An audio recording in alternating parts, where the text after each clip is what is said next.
TVT au cœur de l'information.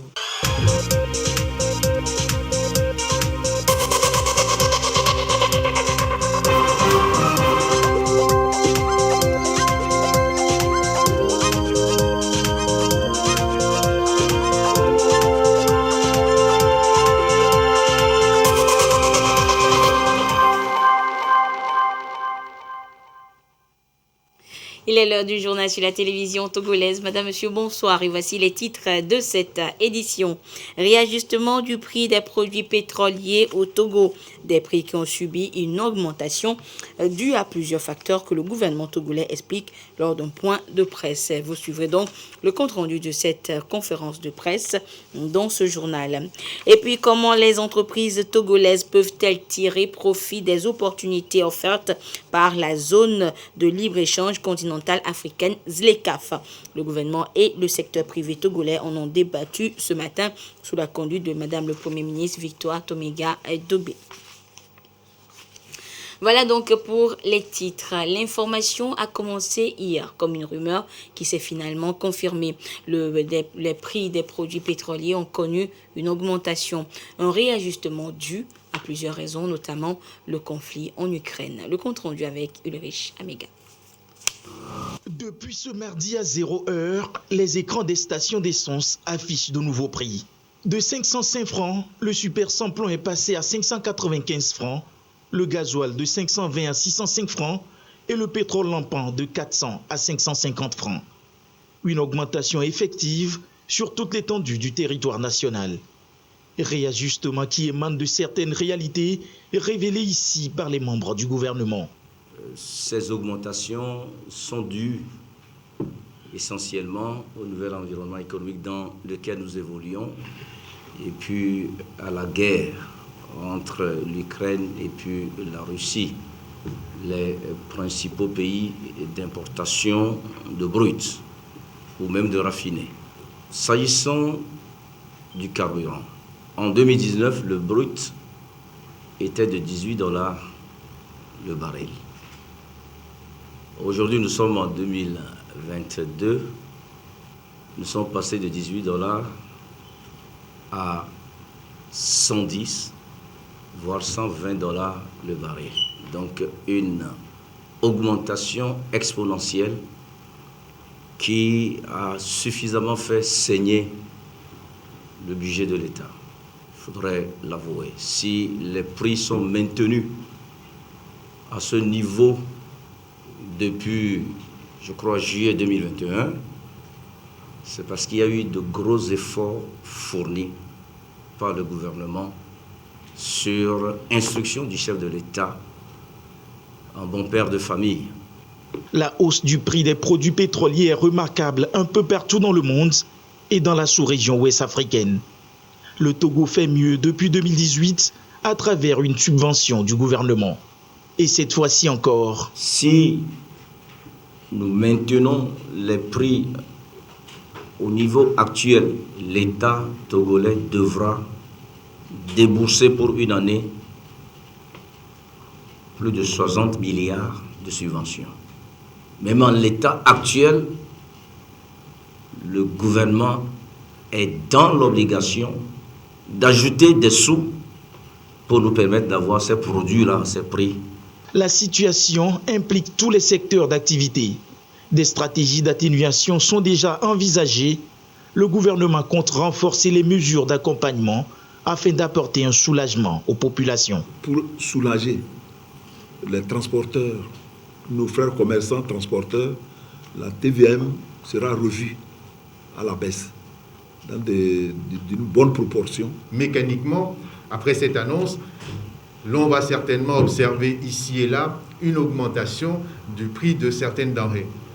Une mesure forte est déjà en cours d'opérationnalisation, c'est le plafonnement et la surveillance accrue des marchés. Des engagements qui ne sauraient se concrétiser sans l'apport des uns et des autres. Le gouvernement le réitère. À chacun d'œuvrer à travers la dénonciation de situations illégales pour la sauvegarde d'un environnement social sain au profit de tous. La direction de l'alerte précoce de la commission de la CEDEAO organise à Lomé la retraite annuelle de ses moniteurs de terrain. La retraite a pour objectif de former et de renforcer la capacité de ces moniteurs sur le nouveau système reporter, un système d'alerte et de prévention de conflits mis en place pour renforcer le mécanisme d'alerte et de prévention de l'institution. Des explications dans ce sujet signé Sandra Agbotier et Christine Petit-Kialoudé. Manifestations de rue, des grèves, tous les pays connaissent cette situation. Face au phénomène, la CEDEAO réactive son système d'alerte précoce. Une nouvelle stratégie vient renforcer le dispositif déjà existant depuis 15 ans déjà. Chaque moniteur terrain a un compte qui est créé par la CEDEAO. Et lorsque l'incident se produit sur le terrain, nous rentrons dans le système à travers les champs qui sont créés et nous faisons rentrer les données dans le système automatiquement. Lorsque nous avons les informations à temps, ça permet à la CEDEAO de traiter ces informations et de voir ce qu'il y a lieu de faire. Pour la CEDEAO, il faut rendre plus fiables les données, en collecter plus pour une action plus efficace sur le terrain. 77 moniteurs sont soumis à l'exercice. Nous pensons que l'alerte précoce, qui est le premier pilier de la prévention des conflits, doit être mieux exploitée. Nous avons un système qui est multidisciplinaire. Il y a les moniteurs d'un côté, mais il y a aussi un ensemble de modules qui sont exploités par EcoOne, qui permettent donc d'avoir assez de données qui sont analysées au niveau de la salle situation à Abuja et qui permettent donc de renseigner par rapport à la situation sécuritaire. Soutien du projet la GIZ. Elle, tout comme la CEDEAO, espère plus de résultats dans la prévention des conflits à l'issue de cette formation. Et de son côté, l'Agence nationale de la protection civile réajuste ses armes pour une meilleure gestion des risques de catastrophe. Un exercice qui s'impose au moment où tous les pays subissent les conséquences des changements climatiques. Le compte rendu avec Karine Ololo. L'expertise de ces différents acteurs impliqués dans la gestion des catastrophes est mise à contribution pour ratifier la stratégie post-catastrophe au Togo. La démarche est saluée par le PNUD. L'événement de ce jour vient s'ajouter à toutes les autres actions avec l'accompagnement du PNUD, notamment la formulation en cours de projets de renforcement de la résilience des ressources en eau au changement climatique, qui va être soumis au Fonds vert climat, la révision et la mise en œuvre des contributions nationales déterminées, la mise en œuvre des autres recommandations de la mission quadrille et le renforcement des systèmes d'alerte précoce multirisques. La planète est sujet de catastrophes qui engendrent des dégâts matériels importants, la dégradation de l'environnement soldée par des pertes en vies humaines. Une synergie d'action de lutte contre ces catastrophes est plus que nécessaire. Depuis quelques années, notre pays enregistre des aléas, entre autres les inondations, les vents violents, les feux de végétation, les incendies. Conscient du phénomène, notre pays s'est résolument engagé à intégrer dans ses actions prioritaires de développement la problématique de la gestion des risques de catastrophes. C'est dans cette optique qu'en 2009, le Togo a élaboré une stratégie nationale de réduction des risques de catastrophes qui a été actualisée en 2013. Et en vue de renforcer les capacités nationales, le gouvernement a sollicité en 2019 l'expertise du partenariat quadrille pour réaliser un diagnostic des capacités nationales et locales en matière de réduction des risques de catastrophes et l'adaptation au changement climatique. Après la phase d'assistance en cas de catastrophe, il est indispensable de procéder à un relèvement post-catastrophe qui permettra, à travers des actions efficaces et efficientes, de mieux reconstruire afin de réduire les risques futurs et de renforcer les capacités d'adaptation à tous les niveaux. L'examen et l'analyse de ces deux instruments vont permettre de les adapter aux réalités du moment et aux besoins actuels de notre pays. Le dialogue et la concertation au sein de l'entreprise, voilà deux facteurs importants pour la prospérité et la résilience de l'économie nationale. Et pour aider à asseoir cette culture d'entreprise au sein du secteur privé togolais, les partenaires sociaux du cadre permanent de concertation bipartite sont en formation depuis ce matin à Lomé. Le compte rendu avec Issaka Aruna et Sandra Aziagui. Réduire par exemple au maximum les grèves et autres conflits sociaux dans le monde du travail. Faire du dialogue entre patrons et travailleurs un exercice au quotidien. Le cadre permanent de concertation bipartite veut jouer à fond cette mission. Une mission reçue depuis 2020. L'activité de ces 3 jours va nous permettre de revisiter les stratégies et les moyens pour construire une paix sociale durable. Il s'agit pour nous de revisiter les éléments pour créer une culture de prévention et de gestion des conflits. Nous allons revisiter d'abord la notion de dialogue social, les conditions essentielles de succès d'un dialogue social et comment aborder le dialogue social. Nous allons revenir un peu sur les techniques de négociation et les techniques de prévention des conflits. Et tous ces éléments vont nous permettre d'aborder sereinement les relations professionnelles dans un esprit pacifique.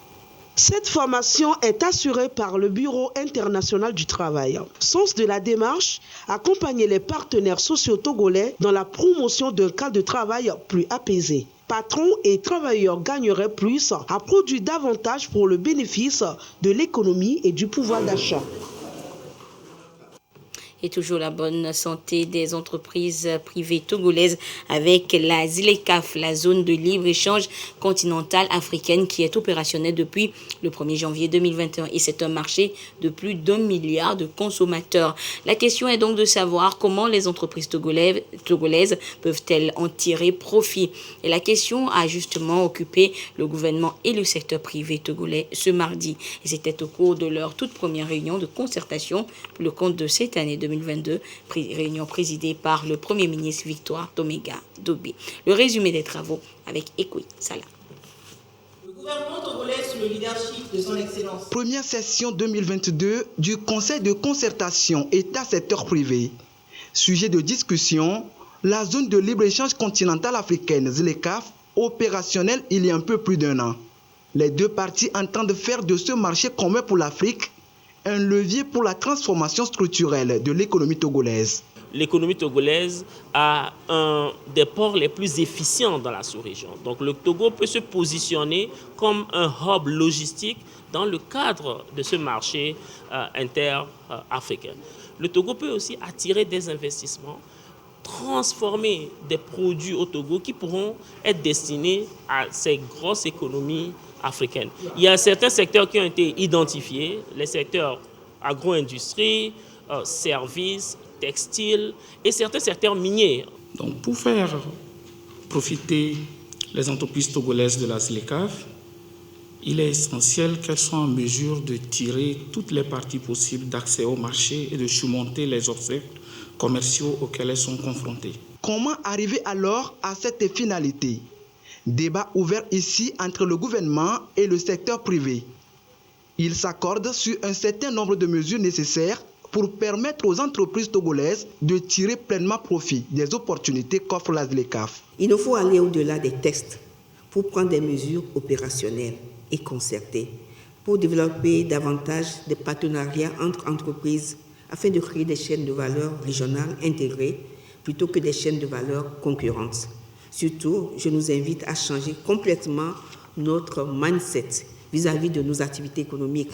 Nous devons penser en termes de marché global et africain quand nous envisageons de développer une activité. Nous convenons ensemble que pour mieux réussir la ZLECAf, il faut préparer nos PME, PMI à la concurrence régionale et sous-régionale et leur donner de la visibilité à l'international.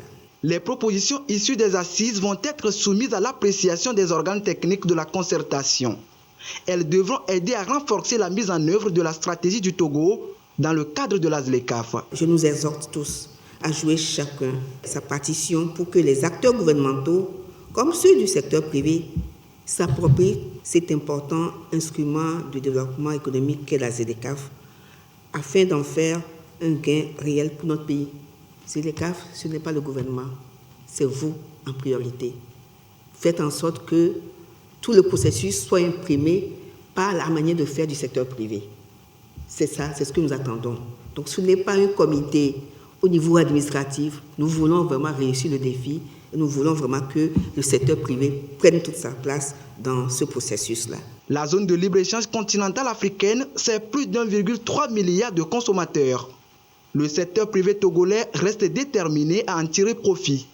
Il a tout le soutien du gouvernement via sa feuille de route 2020-2025. Il a été question donc d'agro-industrie durant cette concertation État-secteur privé. Eh bien, l'agriculture africaine, justement, est au cœur d'une rencontre régionale depuis ce matin à Lomé. Venus de l'Afrique de l'Ouest et du Centre, les participants échangent sur les nouvelles technologies pour développer l'agriculture, un secteur fortement impacté par les changements climatiques et sujet à de nombreuses difficultés. Voyons cela avec Marie-Ange Bida. Pauvreté des sols, changement climatique, des difficultés qui font appel à une nouvelle façon de faire l'agriculture aujourd'hui. De nouvelles méthodes qui associent la technologie de l'agriculture intelligente. L'agriculture africaine a beaucoup de problèmes. C'est que c'est une agriculture qui est beaucoup liée à la pluviométrie. Une agriculture qui fait appel à des moyens rudimentaires de production. C'est une agriculture qui est confrontée à des attaques parasitaires et de maladies. Une agriculture qui n'arrive pas toujours à nourrir la population de nos pays.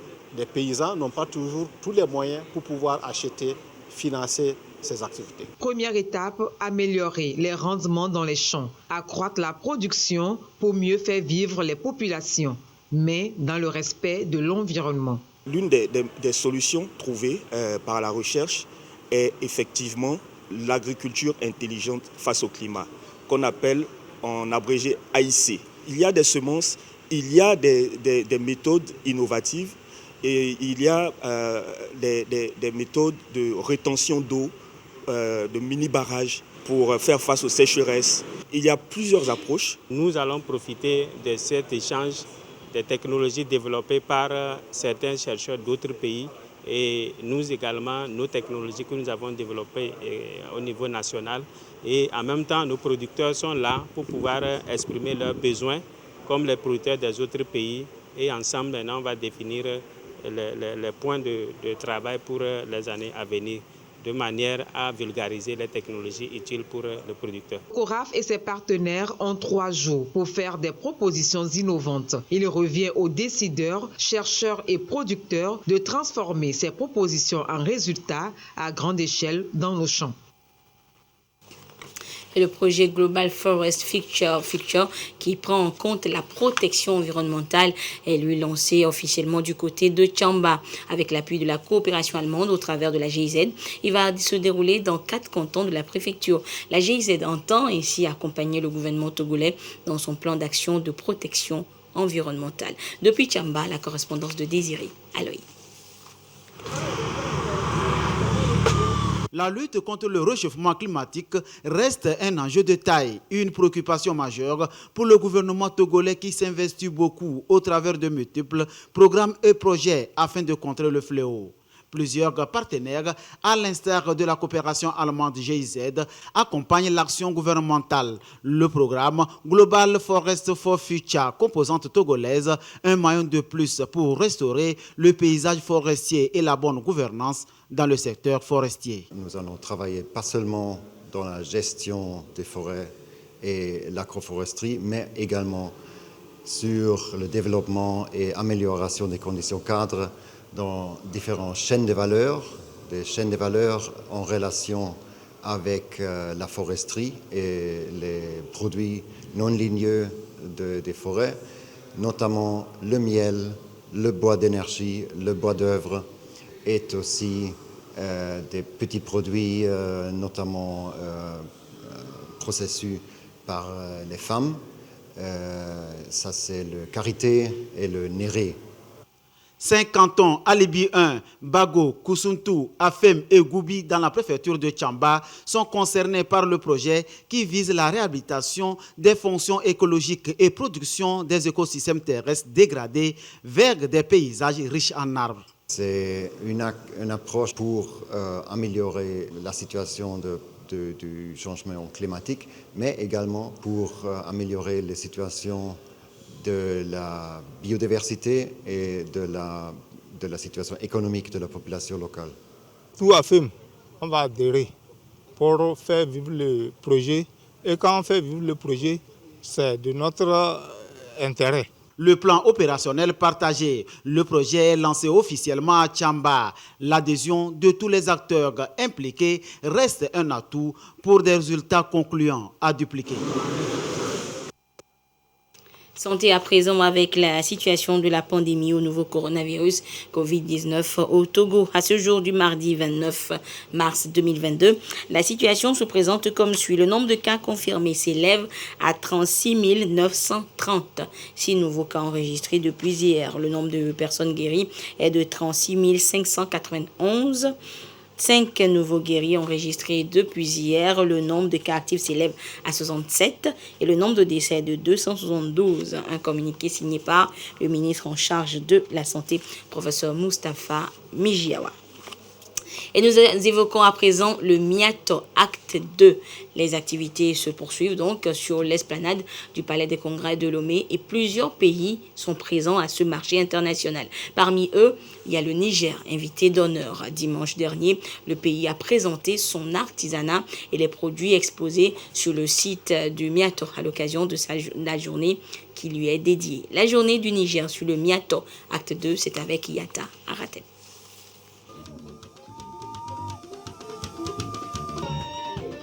Des sonorités pour annoncer la journée du Niger au Miato 2022.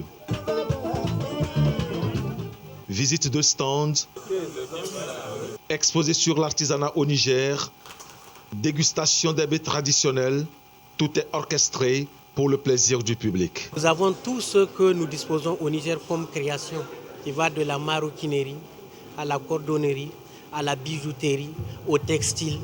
Nous estimons que nous avons apporté au Togo certains produits qui ne se fabriquent pas au Togo.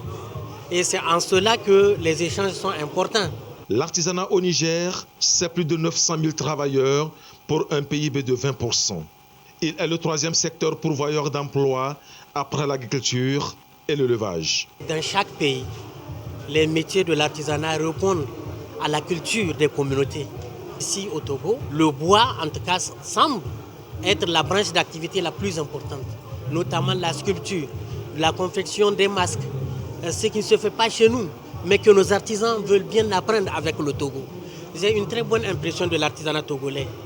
J'ai une très bonne impression de la mesure où, en termes de stylisme, le textile, je pense que nous avons aussi à apprendre du Togo. Les bijoux traditionnels allient argent, ébène, ambre aux pierres semi-précieuses. Objets en cuir et décoration symbolisent un savoir-faire ancestral qui se dit toujours. À cette journée du Niger, un invité de marque, le ministre délégué en charge de l'artisanat, Koko Eke Odin. Les produits qui sont là sont aussi agréables que la journée que nous venons.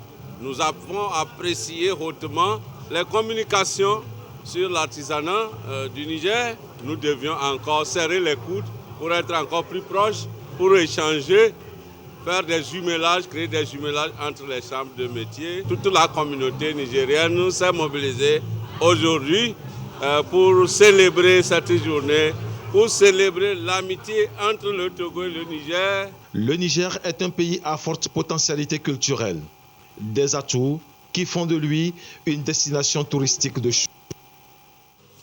Autre pays invité à ce marché international de l'artisanat, le Gabon. Et les visiteurs ont pu découvrir et admirer le savoir-faire artisanal venu spécialement de ce pays. Elia Gbanyadao pour les précisions.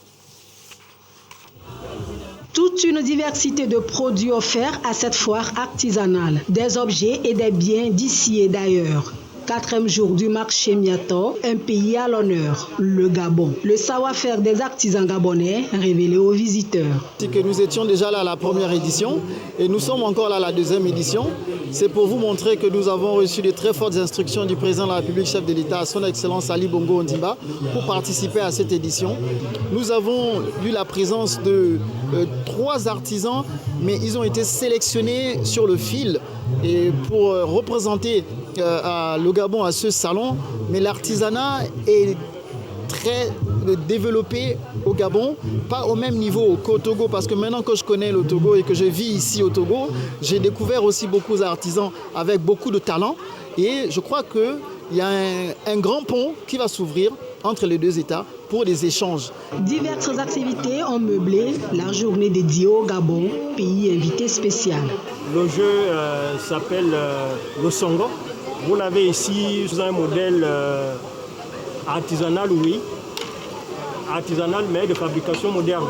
Il est fabriqué à base de bambou de Chine.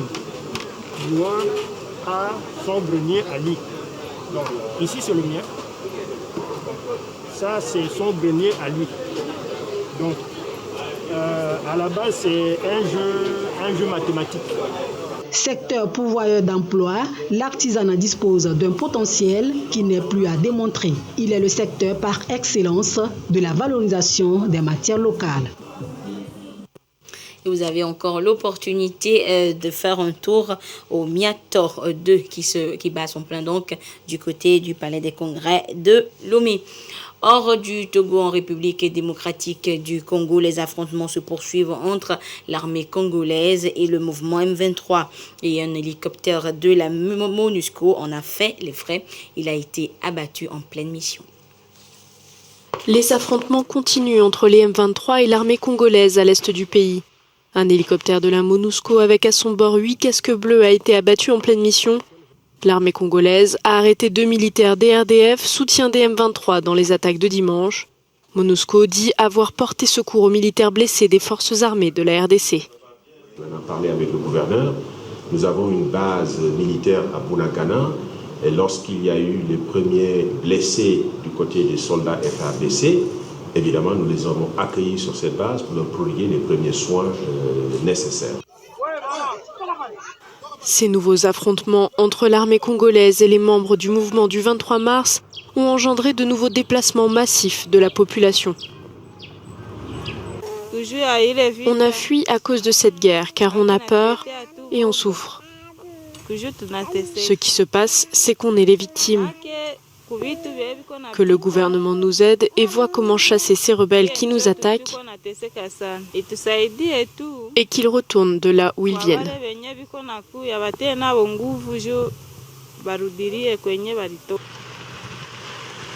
Ces incidents interviennent alors que la RDC et le Rwanda s'affichent en partenaires depuis l'arrivée de Félix Tshisekedi au pouvoir. Plusieurs accords commerciaux ont même été signés entre les deux pays.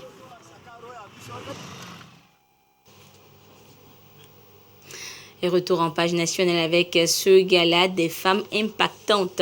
C'était le week-end dernier à Lomé. Il a réuni des femmes juristes, communicatrices, commerçantes, directrices de sociétés pour un échange et partage d'expériences. Le compte rendu avec Victoire Kaliwa, Marie-Thérèse Nabédé, avec la voix de Sandra Aziagbe.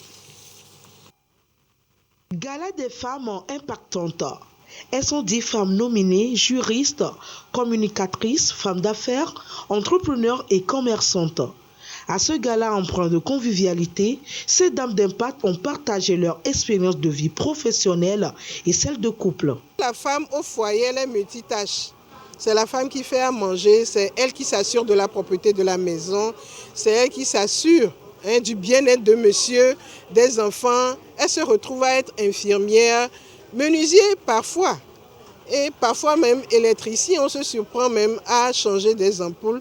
La femme déjà depuis son naissance est multitâche et dans la vie professionnelle, on se surprend aussi à faire beaucoup de choses à la fois. Promu par Nchokpele Ali Tilo, le Gala des femmes impactantes se veut une plateforme de réseautage qui offre à la gente féminine l'occasion d'aborder les problématiques liées à ses droits et son autonomisation financière. L'ambition du Gala des femmes impactantes, c'est de devenir un événement annuel qui offre une plateforme d'échange autour des thèmes d'actualité. Au sortir de ce gala, chaque femme repart avec un coffret de trucs et astuces qu'elle pourra mettre à contribution dans son quotidien. Des trophées et attestations ont été décernés à ces femmes impactantes à l'issue de ce gala.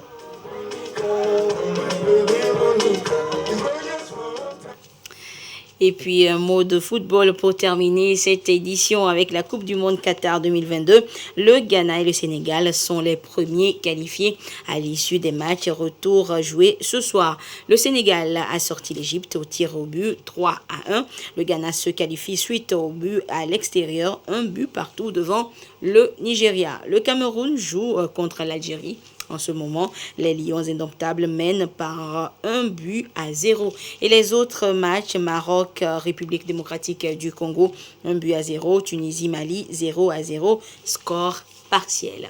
Et voilà, ainsi se referme cette édition. Merci de votre fidélité à la télévision togolaise. Excellente suite de nos programmes. Au revoir.